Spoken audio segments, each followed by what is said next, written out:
Hola, muy buenas tardes. Mi nombre es Raúl Fraile y soy el responsable de marketing en GlobeNet. En primer lugar, muchas gracias por acompañarnos al webinario de hoy, titulado Internet Routing Registry. ¿Por qué son importantes en el intercambio de tráfico de Internet? Me acompaña mi compañero y amigo Héctor Tamayo, Product Manager aquí en GlobeNet. Hola Héctor, ¿cómo estás? Hola Raúl, buenas tardes. Muy bien. Héctor nos va a dar todos los detalles sobre esta tecnología, producto y cómo GlobeNet puede ayudarles en sus negocios y a trabajar con sus clientes. A modo de introducción, indicarles que están todos ustedes en modo silencio, de modo que pues, no pueden, lo que ustedes hablen no se va a quedar grabado en la conversación, no vamos a poder escucharles, pero sí que les invitamos a que nos hagan todas las preguntas que consideren utilizando el menú de la aplicación. Por favor, escriban esas preguntas, yo tomaré las preguntas y mi compañero Héctor hará las contestaciones pertinentes. Adicionalmente, indicarles que mañana recibirán todos ustedes un correo electrónico con la grabación para que puedan revisarla en detalle y, por supuesto, estaremos abiertos a todas sus preguntas y cuestiones adicionales. Sin más dilación, Héctor, todo tuyo, por favor, adelante. Muchas gracias Raúl y buenas tardes a todos los participantes. Les agradezco mucho su tiempo y espero que este webinar sea de todo su interés. Primero, quería compartir con ustedes cuál era nuestro objetivo, cuáles son nuestros objetivos, lo que perseguimos al haber creado este contenido. Primero que todo, queremos resaltar esa importancia que tienen las buenas prácticas de la administración de redes en Internet. A veces nosotros estando tan metidos en nuestro día a día, en nuestros negocios, solucionando los múltiples problemas que aparecen, olvidamos un poco que esta Internet es una comunidad y que todo del buen manejo que nosotros demos, de las buenas prácticas que apliquemos, de eso depende el buen funcionamiento de esta comunidad mundial. Además de eso, queremos dar inicio a una serie de conversaciones sobre peering local, sobre peering remoto, cuáles son los beneficios que tienen, cuáles son sus diferencias, qué requisitos hay, quién se puede beneficiar. Entonces, con este primer webinar, pues damos inicio y al final del webinar vamos a contarles cuáles otros contenidos tenemos planeados y esperamos que ustedes nos ayuden a decidir con sus emails, con sus mensajes, nos ayuden a decidir cuál va a ser el siguiente y cuáles deberían ser los siguientes temas que vamos a tratar. Y finalmente, mmm, queremos orientar un poco, compartir un poco de nuestra experiencia con los administradores en las actividades básicas de registro en los Internet Routing Registry, que aunque puede ser una actividad bastante sencilla, en algunas ocasiones se puede convertir en un impedimento para que todo un proyecto de peering eh, se demore o finalmente no se ejecute. ¿Sí? Para poner también un poco bien claras las expectativas de todos los asistentes, eh, nosotros en este webinar vamos a mencionar conceptos básicos, ¿sí? Sobre dónde se sitúan los registros de rutamiento de Internet dentro del ecosistema de Internet, por qué son usados, quién los usa, ¿sí? Pero no vamos, en este webinar particular, no vamos a profundizar en metodologías técnicas, herramientas técnicas, mencionar quién es el mejor IRR o cómo se hace el registro, o cómo se ejecutan las consultas o cuáles son las metodologías de automatización, etcétera, etcétera. Como les mencioné, todos estos temas pueden ser tratados en webinars siguientes y depende del interés que ustedes nos demuestren y que nos digan si este es el tipo de contenido en el que están interesados o podemos enfocarlos un poco más hacia peering o hacia otros elementos de administración de redes. Habiendo entonces dado esta introducción y quedando claros de qué es lo que vamos a conversar durante estos minutos, iniciamos entonces. Primero que todo, la definición general del Internet Routing Registry o IRR o registro de enrutamiento de Internet. ¿Sí? Ese elemento es una base de datos distribuida e interconectada, que puede ser consultada por cualquier usuario de Internet. Así de simple. Es una base de datos distribuida. Hay muchas de esas bases de datos en Internet, pero se encuentran entre ellas intercomunicadas y que es de libre acceso. ¿Sí? Cualquier usuario de Internet puede entrar, consultarla y usar su información. Estas IRR, vamos a mencionar que son múltiples bases de datos, tienen varias naturalezas. Hay algunas de iniciativa pública, otras de iniciativa privada, ¿sí? Y las principales son las que aparecen ahí en esta primera diapositiva, ¿sí? Como podemos ver, hay registros de dominios, registros de direcciones IP, y hay otras empresas como carriers, Tier 1 o empresas privadas que simplemente ofrecen este servicio, ¿sí? Ahí su grande diferencia va a ser cuál está más interconectada con la otra, cuál es más sencilla de usar, cuál tiene más herramientas para registro y consulta, pero eso lo veremos más adelante. Toda esta iniciativa de los IRR tiene un sitio en Internet donde puedo consultar cuáles son la lista completa de todas esas bases de datos, que más o menos bordea las 40, ¿sí? Entonces podemos entrar a www.irr.net y ahí tendremos información más detallada de las listas y de las direcciones de cada una de estas bases de datos donde podré consultar la información.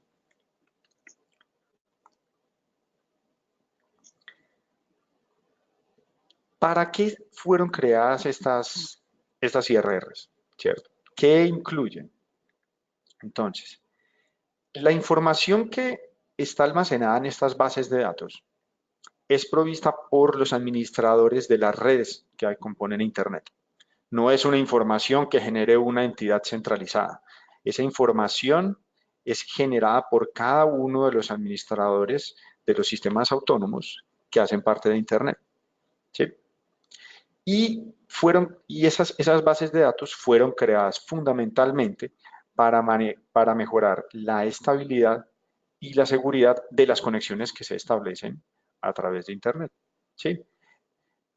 Se logra esa mejora de la estabilidad pudiendo identificar qué rutas o qué contenidos o qué segmentos de direcciones IP yo puedo alcanzar a través de un sistema autónomo específico. Y adicionalmente, saber si ese sistema autónomo específico tiene políticas de enrutamiento que me permiten hacer tránsito o hacer peering o hacer cualquier otra, establecer cualquier otra relación con él para poder alcanzar los segmentos de direcciones que se encuentran ahí dentro.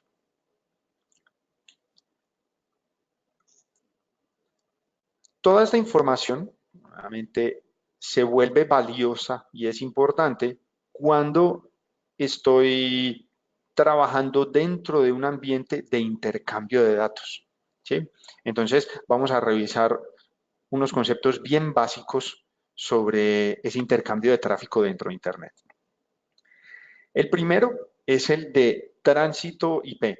Es el que la gran mayoría de los proveedores de servicio o incluso nosotros como personas contratamos a un proveedor de tránsito y a través de ese proveedor de tránsito yo tengo acceso a todo el contenido que se encuentra publicado y disponible en Internet. ¿Sí? Yo no me tengo que preocupar, yo como administrador de la red o como usuario final, no me preocupo de el enrutamiento, de los DNS, de con quién me tengo que conectar.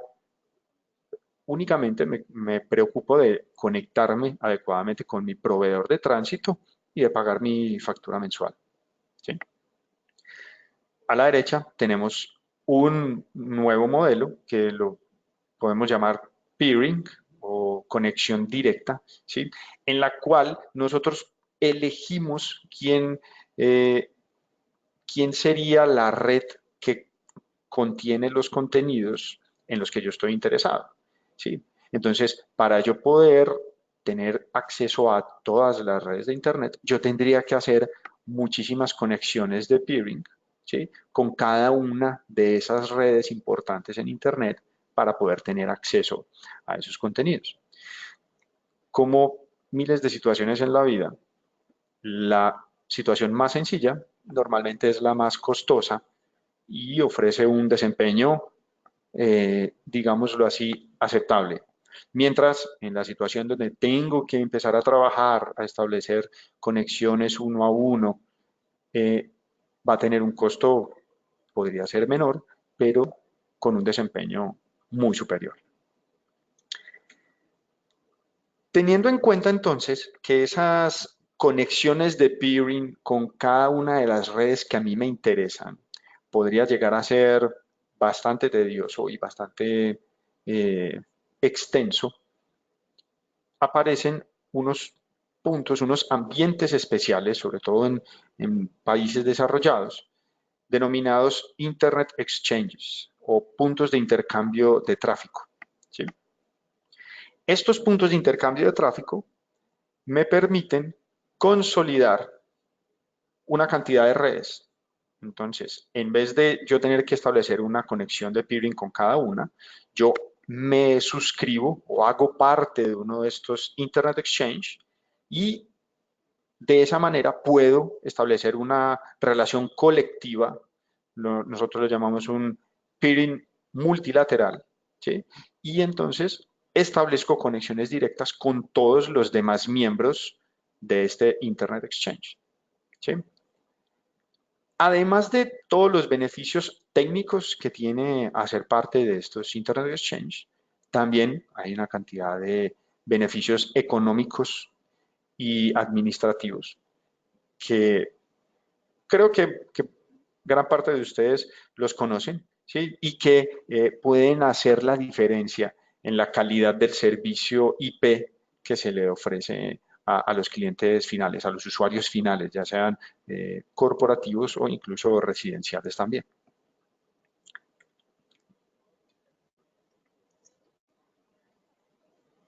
Resumiendo un poco, poniendo en una línea, digámoslo, evolutiva de cómo sería la visión y el trabajo de un Internet Service Provider, de una empresa que ofrece Internet a sus clientes, ¿sí? En términos de conectividad y de acceso a Internet, podríamos mencionar entonces que el primer paso y el más sencillo para él sería contratar una conexión de tránsito en la cual un proveedor de tránsito se encarga de toda la conectividad y todo el enrutamiento y le permite acceso a todos los contenidos de Internet, como lo mencionamos antes, ¿sí? Después de que ese ISP ya tiene un mayor conocimiento de su negocio, de sus clientes, sabe cuáles son los contenidos que más consulta, eh, adquiere ciertos recursos tecnológicos y tiene ya cierta experiencia en la administración de su negocio, este ISP podría evaluar entonces hacer parte del punto de intercambio de tráfico local, ya sea de su ciudad o de su país, por ejemplo, ¿sí? Y a través de ese punto de intercambio de tráfico establecer entonces un peering público, un peering multilateral, a través del cual va a tener entonces acceso directo a varias redes que hacen parte de ese mismo punto de intercambio de tráfico. Entonces con eso voy a tener un acceso directo, ya voy a reducir el contenido o el tráfico que le contrato a mi proveedor de tránsito, ¿sí? Y voy a tener esas conexiones directas con un mejor desempeño y utilizando una infraestructura propia, mi propia infraestructura. ¿Ok? Entonces, ya teniendo ya esa conexión de peering multilateral, haciendo parte del IX, las cosas no terminan ahí, ¿sí? Existe una cantidad prácticamente infinita de contenidos adicionales que yo podría llegar a conectar directamente y que no hacen parte, por ejemplo, de los puntos de intercambio de tráfico, ¿sí? O que están en otros puntos de intercambio de tráfico. Entonces, ahí empezamos a hablar de un concepto adicional que sería el de peering privado o peering bilateral, ¿sí? En este caso, como ya son contenidos más específicos, son contenidos ya de un mayor, vamos a decirlo, valor de empresas, por ejemplo, de redes sociales, empresas de juegos en línea, de apuestas, ¿sí? Entonces, sí vale la pena que yo me ponga en el trabajo de contactarlos específicamente y acordar con ellos una conexión directa para obtener ese tráfico directamente. Entonces ahí ya tenemos los dos tipos de peering. El público o multilateral, que lo encontramos normalmente en los intercambios de tráfico, en los puntos de intercambio de tráfico. Y un paso más adelante están ya los peering privados, ¿cierto? Que son los que establezco uno a uno con redes que ya tienen un alto valor para mí y para mis usuarios. ¿Qué pasa entonces cuando yo ya agoté, por así decirlo, las opciones de peering que tengo en mi país, por ejemplo, en Colombia? Yo ya tengo conexiones en el punto de intercambio de tráfico local, en el NAP Colombia, y ya tengo unas conexiones de peering bilateral con los principales jugadores del ecosistema de Internet que tienen presencia en Colombia. Entonces, no podemos, es evidente que existe mucho contenido por fuera de estas fronteras. Y efectivamente, pues aparecen los mayores puntos de intercambio de tráfico del mundo que están en Norteamérica, Europa e incluso en Sudamérica, en Brasil. ¿Sí? Y dada toda esa dinámica de globalización de las conexiones, estos puntos de intercambio de tráfico ahora están abriendo la opción de que empresas y redes de otros países hagan parte de esos puntos de intercambio, ¿sí?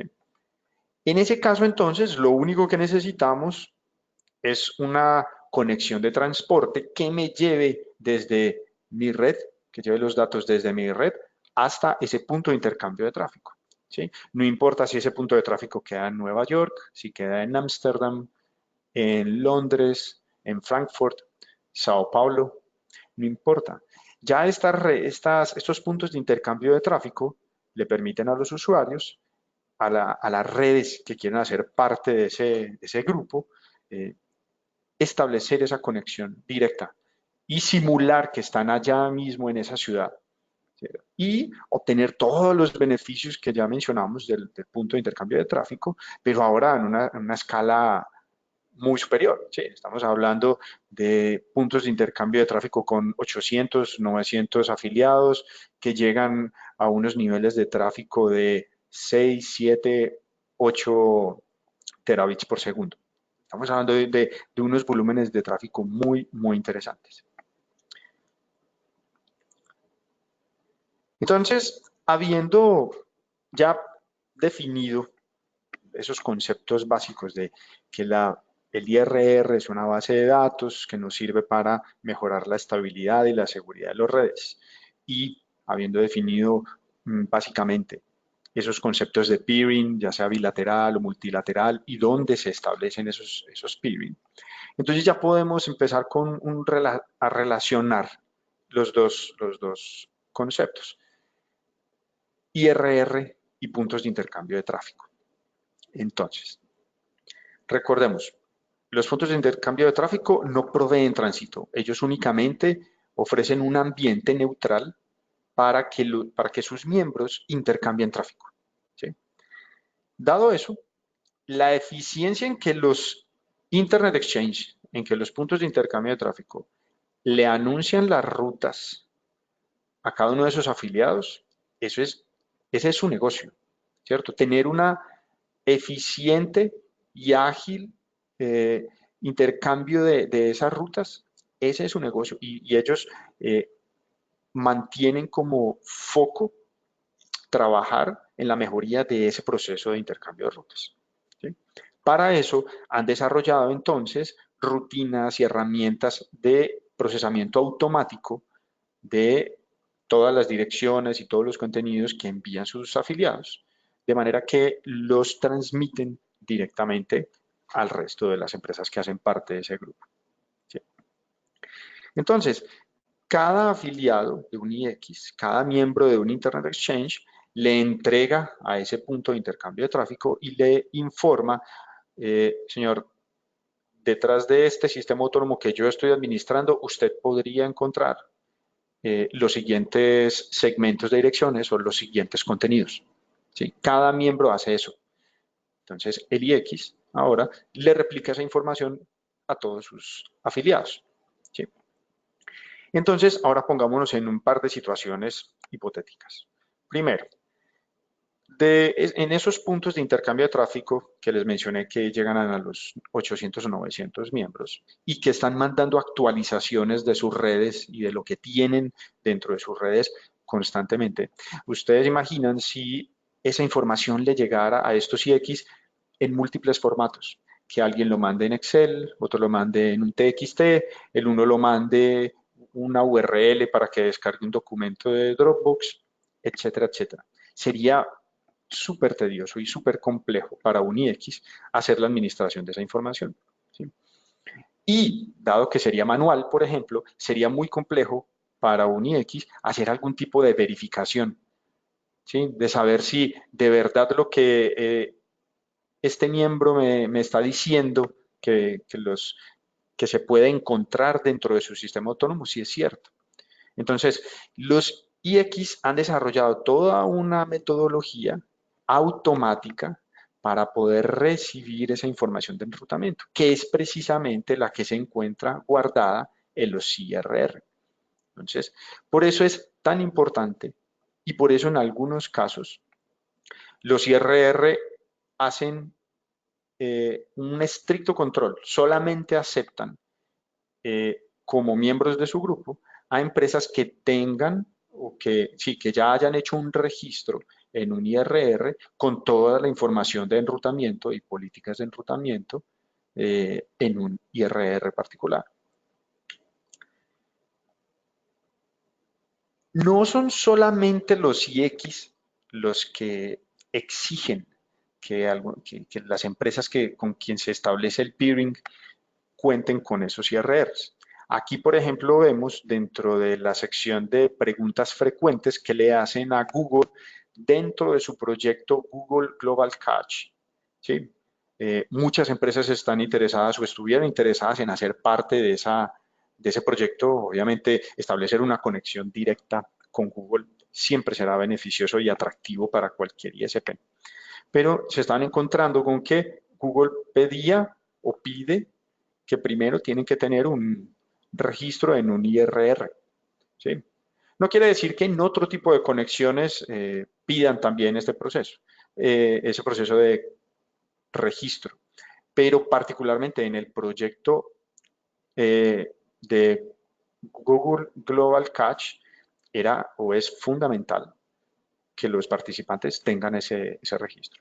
Y entonces ahora los principales IX del mundo están en esa misma tónica. Solamente permiten que las empresas que hagan parte de su grupo sean aquellas que tienen un registro en un IRR.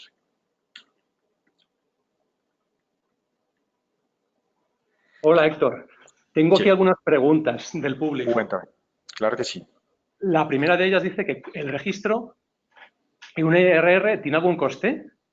Bueno, los IRRs, como les mencioné, tienen varias naturalezas, algunas públicas y otras privadas, así que también existen entonces algunos que no tienen costo y otros con un costo anual. Va a depender entonces del nivel de conectividad que hay entre ellas y de las funcionalidades que le ofrezcan a sus usuarios. Perfecto. ¿Y el costo promedio del registro en un IRR cuánto puede Bueno, ser? bueno, nosotros acá en GlobeNet, para los proyectos de peering remoto que les mencioné anteriormente, particularmente sugerimos el uso de RADB, ¿sí? Que es una de las mejores bases de datos de IRR que existen y tiene un costo aproximado de $500 anuales. Ok. Tenemos más preguntas de la audiencia. Por ejemplo, nos dicen que ¿cuáles son los principales puntos de intercambio de tráfico en el mundo? Ok. Como les mencioné, aquí en Sudamérica existe uno de los principales, es el PIX de Sao Paulo, que es un punto bien importante. Tiene picos de tráfico de aproximadamente 6-7 terabits por segundo. Eh, Después podemos ver puntos de intercambio muy importantes como el NAP de las Américas en Miami, como el New York IX, y vienen aquí unos europeos que son de mucho renombre, que son Amsterdam IX y Frankfurt IX. Entonces, esos, sobre todo para el mercado latino, son los principales IX. Existen muchos otros, hay unos nuevos en Francia que están creciendo mucho, hay bastantes en Asia, pero hoy en día esos serían los principales IX que estamos viendo desde el mercado latinoamericano. Genial. Más preguntas. ¿Los Internet Exchanges exigen que el registro se haga en un IRR específico o no? Ok. No hacen un requerimiento en esa línea. Tú puedes hacer tu registro donde quieras. Particularmente, por ejemplo, LACNIC, que es la entidad que administra las direcciones IP en Latinoamérica, en este momento está en proceso de creación de un IRR. Muy posiblemente sea de uso gratuito para los miembros del LACNIC. ¿Sí? Acá en Brasil, el Comité Gestor de Internet también está, es más, ya tiene andando un proyecto de IRR. ¿Sí? Eh, y las empresas pueden utilizar cualquiera de ellos. Como les mencioné, ahí la decisión ya depende del usuario, depende del uso que le vaya a dar, ¿sí? Y de las herramientas entonces que ofrezca cada IRR, pero es decisión de cada usuario qué base de datos va a usar para registrar su información. Muy bien. Y la última que tengo aquí en el panel me indica que si cualquier persona puede hacer consultas sobre las políticas de enrutamiento de cualquier red en Internet a través de un IRR. Así es, si tú entras a los sitios web de estas bases de datos, como les mencioné en la página www.irr.net está el listado completo.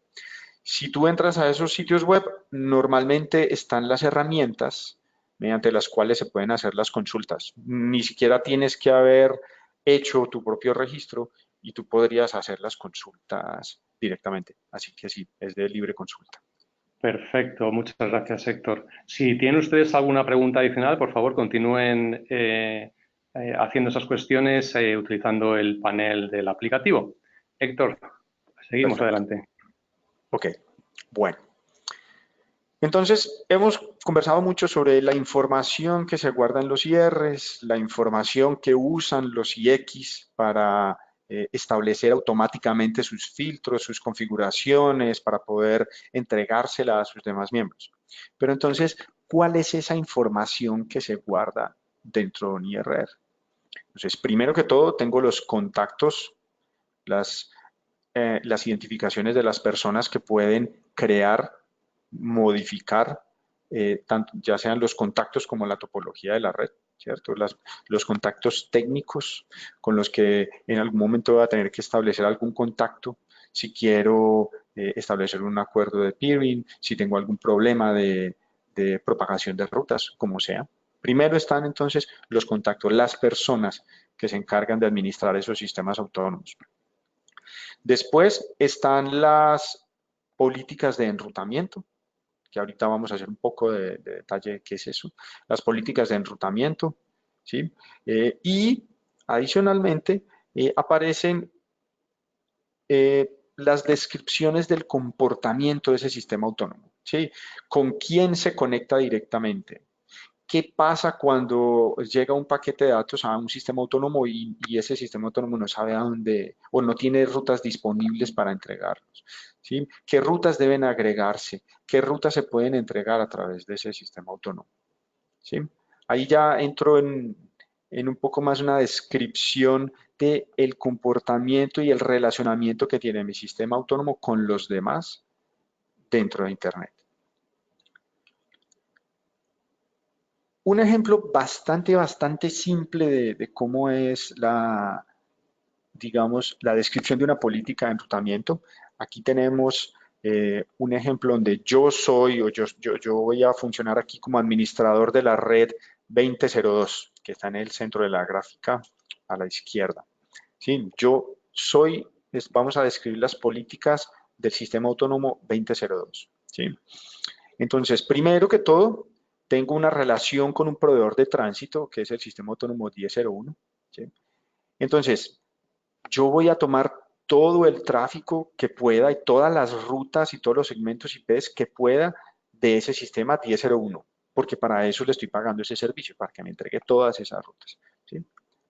Y yo a ese proveedor de tránsito, para poder que funcione Internet y para poder que él sepa que todo el tráfico que viene hacia mis clientes me lo tiene que mandar a mí, entonces yo le envío los segmentos de direcciones que pertenecen a mi propio sistema autónomo, el 2002, y a los sistemas y de los sistemas autónomos de mis clientes, que en este caso es solamente el sistema autónomo 4004. Ahora, ¿cómo es la relación con mi cliente? Mi cliente de tránsito. Ahora es él quien me contrata a mí para que yo le entregue todo el tráfico de Internet. ¿Sí? Entonces,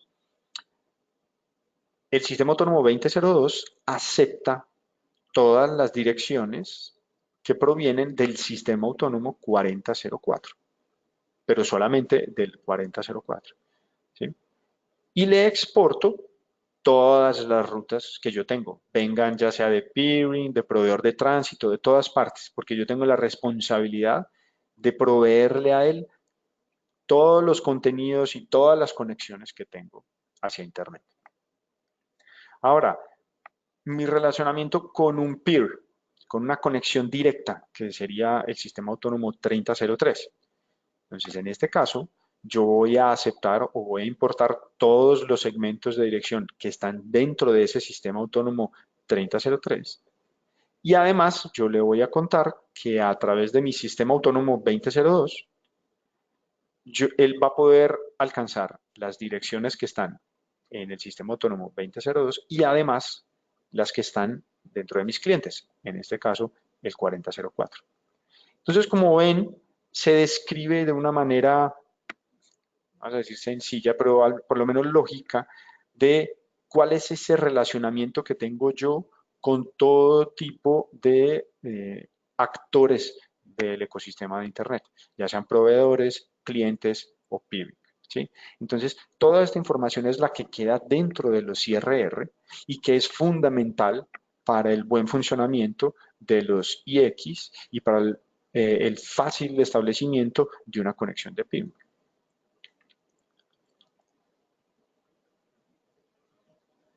Entonces, ya sabemos qué es lo que se guarda, por qué se guarda. Entonces, vamos a hacer aquí un pequeño resumen de esa importancia de los IRRs. Entonces, un IRR estabiliza, estandariza el lenguaje bajo el cual se registra y se actualiza la información de enrutamiento de un sistema autónomo. ¿Cierto? A través del IRR, todos esos datos se registran en un lenguaje común y estándar. Ese lenguaje común, entonces, permite la automatización del proceso de consulta y de generar filtros de seguridad y de las configuraciones de los enrutadores. De manera que si yo voy a hacer una conexión, por ejemplo, con un peering, una conexión de peering con Google, por ejemplo, y Google ya tiene toda su información registrada en IRR, yo simplemente puedo poner un proceso automático a que lea, a que busque la información de Google en el IRR, la importe y me genere la rutina de configuración que necesito implementar en mi enrutador. Eso evita que una persona tenga que entrar a hacer el análisis manualmente, ingresar cada una de las políticas manualmente, donde hay una gran probabilidad de error humano, ¿sí? Y donde aparecen los famosos route leaks o los famosos route hijacking, que no necesariamente se dan en todos los casos por una actividad maliciosa o delictiva, sino que puede pasar que sea solamente un error humano. Entonces, aquí estoy tratando de reducir ese error humano a su mínima expresión.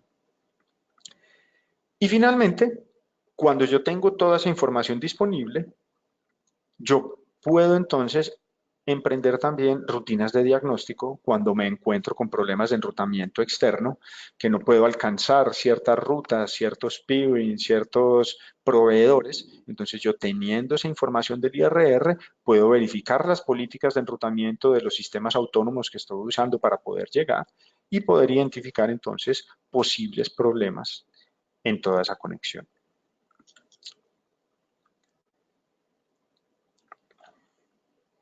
Los IX no piden que las empresas registren toda la información que se puede colocar en esas bases de datos, ¿sí? Porque ahí hay bastantes campos que yo podría llenar acerca de mi sistema autónomo. Especialmente piden diligenciar estos tres campos. El sistema de Autonomous Number, ¿sí? Donde yo describo mi sistema autónomo y sus políticas de enrutamiento. Después el ASZ, que es donde yo agrupo los sistemas autónomos que tienen características similares. Por ejemplo, los sistemas autónomos a los que yo les permito hacer tránsito, que son mis clientes o que son mis proveedores o que son mis peers. Y el tercero sería el route set, donde ahí no estoy agregando sistemas autónomos, sino rutas. Es donde digo, estos clientes son de la zona A, estos otros clientes y estas rutas son de la zona B, ¿sí?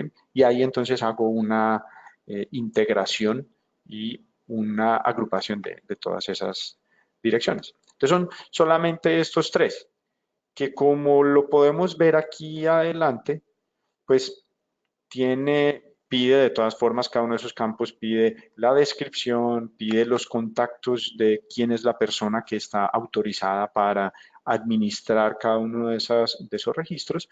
Y, por ejemplo, en el OutNum podemos ver que se incluyen las políticas de enrutamiento que mencionamos anteriormente, ¿sí? En el ASZ, entonces vemos en el punto de miembros, ahí vemos cuáles sistemas autónomos están siendo agrupados. Pues si es uno solo y no hay forma de agruparlo, pues será solamente ese. Pero el esquema, mire que se mantiene igual. Tengo una descripción y tengo los contactos de las personas que administran este registro. Y el route set, entonces aquí muestro cuáles son las rutas miembros de ese set. Pues ahí estoy mencionando que son las rutas de ese IPv6, es las 32, que tienen como fuente el sistema autónomo 17821. Y también vemos entonces ese source appenic muestra es de dónde es que está guardado originalmente esa información, cuál es la base de datos, cuál es el IRR que este usuario usó. En este caso vemos que es appenic. Bueno, vimos entonces todas las funcionalidades, para qué sirve, cómo se usa el IRR. También entonces queremos aclarar para qué no sirve el IRR, cuáles son sus limitaciones, ¿sí?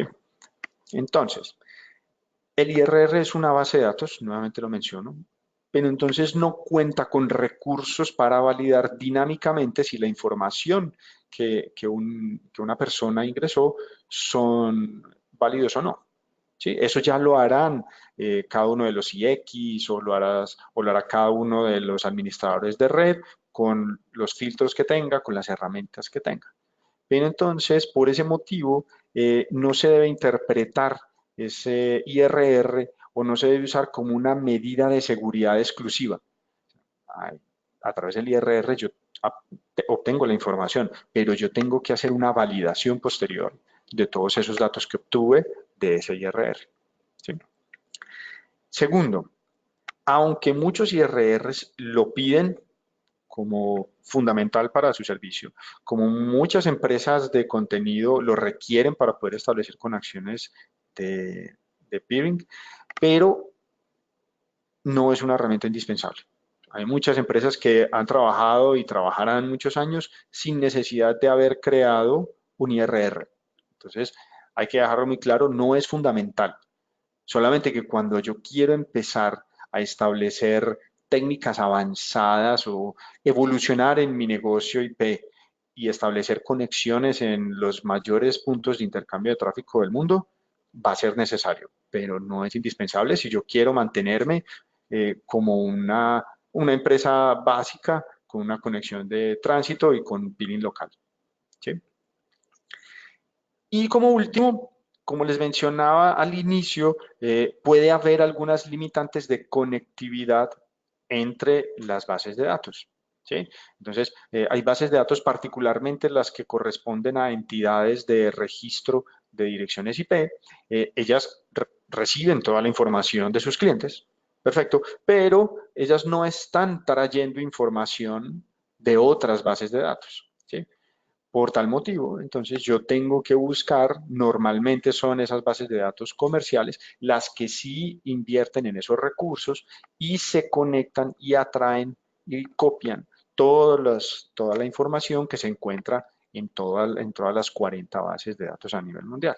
Entonces, si yo necesito obtener todos los datos de la tabla de enrutamiento de Internet, pues tendré que revisar cuál de esas bases de datos lo incluye, cuál IRR lo incluye, porque no todas cuentan con todas esas informaciones. Bueno, Raúl, no sé si tenemos alguna pregunta adicional. Sí, tenemos un par de preguntas. La Cuenta. primera nos dice si existen IRRs que no replican información de otros IRRs.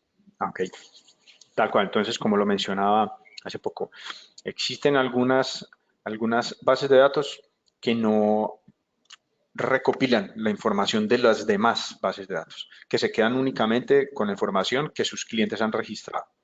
Entonces, no necesariamente quedan aisladas porque están interconectadas con otras, pero ellas como objetivo propio, ellas no van por información externa, se quedan solamente con la información propia. Perfecto. Y una segunda pregunta que tenemos nos dice que si el servicio de PeeringDB tiene algún costo. Bueno, entonces, ahí hay precisamente, aquí vamos a hablar de otro servicio diferente al de los IRRs. Al inicio de la presentación, les hablaba entonces que después de uno haber establecido ya un acuerdo de peering en su Internet Exchange, en su punto de intercambio de tráfico, voy a tener que empezar a buscar cuáles son esas empresas o esas redes que cuentan con el tráfico que más me interesa. ¿Sí? Yo en mis herramientas de análisis de tráfico me voy a dar cuenta que el sistema autónomo 1020 tengo una cantidad de tráfico que se está yendo hacia allá. Entonces, pues en el mejor caso, yo podría establecer un acuerdo de peering y no tener que pagarle a mi proveedor de tránsito para llegar hasta ese sistema autónomo. Uno, pues el primer problema es, bueno, ¿quién administra ese sistema autónomo? ¿Cierto? ¿Ese sistema autónomo recibe conexiones de peering o no? Entonces, para poder obtener esa información, aparecen bases de datos diferentes a los IRR, diferentes. Bases de datos como esta de PeeringDB. ¿Sí? En esta base de datos de PeeringDB no hay un componente de información técnica tan grande. Únicamente aparecen la información de contacto, ¿cierto? Una descripción básica de la red como tal y si está o no está aceptando acuerdos de peering y en qué puntos de intercambio de tráfico del mundo está recibiendo esas conexiones de peering. Lo interesante de esta herramienta, particularmente de PeeringDB, es que es una herramienta gratuita, ¿sí? Y en la cual cualquier administrador de redes puede entrar, abrir su cuenta, describir su red, de manera que cualquier otra persona en el mundo que quisiera establecer un acuerdo de peering con él puede ver ahí entonces los puntos de contacto y en qué Internet Exchange o en qué localidades puede establecer esa conexión. Pero lo interesante es que esta herramienta particularmente es de uso gratuito y cualquiera entonces puede crear y administrar sus registros. Es diferente al IRR. Aquí es más un directorio telefónico. El IRR es mucho más técnico y tiene información muchísimo más profunda. Este es más para administrar contactos como tal. Bueno, Perfecto. ¿Algo ¿alguna más que otra añadir? pregunta? Con este slide terminamos por hoy nuestra presentación. No sé si hay alguna pregunta adicional. No, creo que Ok, estas son todas. perfecto. Quería entonces finalizar con la propuesta que habíamos hecho al inicio del webinar. Existen otras temáticas, algunas más con mayor profundidad técnica, otras que de pronto se enfocan en otros elementos, pero que nosotros estaríamos interesados también en desarrollar con ustedes. Entonces, como pueden ver, hay temáticas relacionadas con los IRRs, con temas más prácticos sobre políticas de enrutamiento o más detallados sobre peering remoto. Les agradecemos a todos ustedes, nos envíen como respuesta a la invitación o a la grabación de este webinar, nos mencionen cuál de estos temas les parecería interesante o si tienen otro también es bienvenido, de manera que nosotros vamos a poder medir ese feedback y poder entonces crear el contenido que realmente les interese a ustedes y que vaya generando una comunidad, que es lo que queremos empezar a construir con estos webinars de GlobeNet. Bueno, con eso finalizo y muchísimas gracias a todos. Muy bien, muchas gracias, Héctor. Como Héctor comentaba, ahora ustedes recibirán después del webinar una encuesta y ahí pueden indicarnos los temas que desean que tratemos en los siguientes webinarios. Recordarles que recibirán mañana un correo electrónico con la grabación de este webinario y que esperamos contar con su presencia en los próximos webinarios de GlobeNet. Muchísimas gracias y muy buenas tardes.